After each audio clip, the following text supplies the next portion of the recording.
σε κάθε ημερομηνία πολύτιμες διαπιστώσεις και συμβουλές για τη σωστή ανατροφή των παιδιών τους. «Μαμά, κόψε το κήρυγμα» και «Συ μπαμπά» επίσης. Είναι ο τίτλος του δίτομου βιβλίου της παιδαγωγού Κικής Τζορτζακάκη, το οποίο κυκλοφόρησε το 2005 και το 2007. 3 χρόνια μετά, η Κική Τζορτζακάκη επανέρχεται, επιλέγοντας να δημοσιεύσει τα πιο ουσιαστικά αποσπάσματα του προηγούμενου πολυσέλιδου έργου της σε ένα ημερολόγιο με τίτλο «Το σημειωματάριο του γονιού».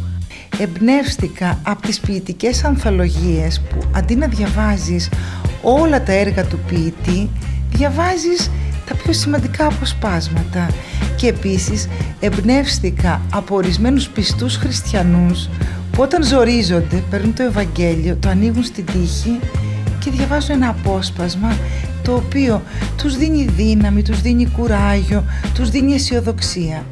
Το πρώτο μισό της ζωής μας καταστρέφεται από τους γονείς μας και το άλλο μισό από τα παιδιά μας. Σε αυτή την απογοητευτική διαπίστωση είχε οδηγηθεί ο Αμερικανός δικηγόρος και σκεπτικιστής Clarence Darrow, θέλοντας να περιγράψει τη δύσκολη και πολλές φορές μετεμποδίων σχέση μεταξύ γονέα και παιδιού. Η αισιόδοξη όμως οπτική πιστεύει ότι οι σχέσεις στην οικογένεια μπορούν να είναι υγιείς και δυνατές, αρκεί εκείνες να πλάθονται με απλότητα, ειλικρίνεια και ουσιαστική επικοινωνία. Καλό σχολείο, ντύσιμο, σωστή διατροφή κλπ. Όλα αυτά είναι καλά.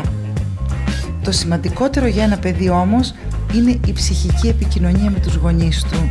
Δηλαδή γυρίζει ο γονιός, είναι πάρα πολύ κουρασμένος, έχει πάρα πολύ άγχος και δεν είναι ψυχικά παρόν.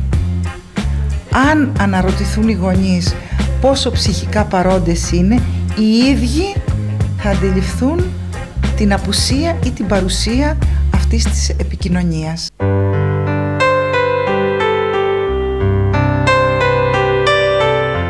Ο καθοριστικός ρόλος του πατέρα και της μητέρας στην ψυχοπνευματική ανάπτυξη του παιδιού, η σημασία των παιδικών βιωμάτων που κουβαλούν οι γονείς από τη δική τους ανατροφή, ο χωρισμός των γονιών, αλλά και η θετική ενίσχυση και αποδοχή της προσωπικότητας των παιδιών είναι μερικά από τα ζητήματα που θίγονται στο διαχρονικό αυτό ημερολόγιο. Νομίζουν ότι ανατρέφουμε τα παιδιά με τα λόγια.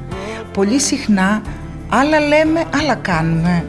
Τα παιδιά όμως ακολουθούν αυτό που κάνουμε, το παράδειγμά μας, και αντιγράφουν με μεγάλη ευκολία τα στραβά μας, τα σημεία εκείνα στα οποία και εμείς έχουμε λατώματα. Οπότε εκεί ανοίγεται ένα δύσκολο στάδιο για το γονιό. Πρέπει πρώτα να βελτιώσει τον εαυτό του για να μπορέσει να αναθρέψει σωστό παιδί.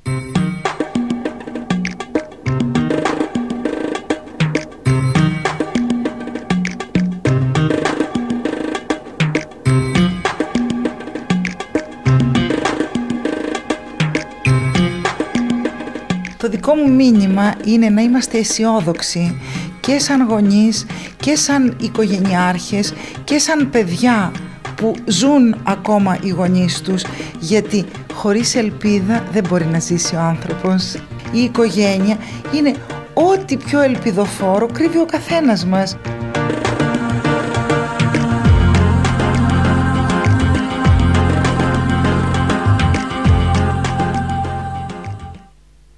Με παρόμοιες ειδήσεις θα προχωρήσουμε το δελτίο μας, καθώς κοντά μας είναι η συνάδελφος Εύα Κουμαρτζή.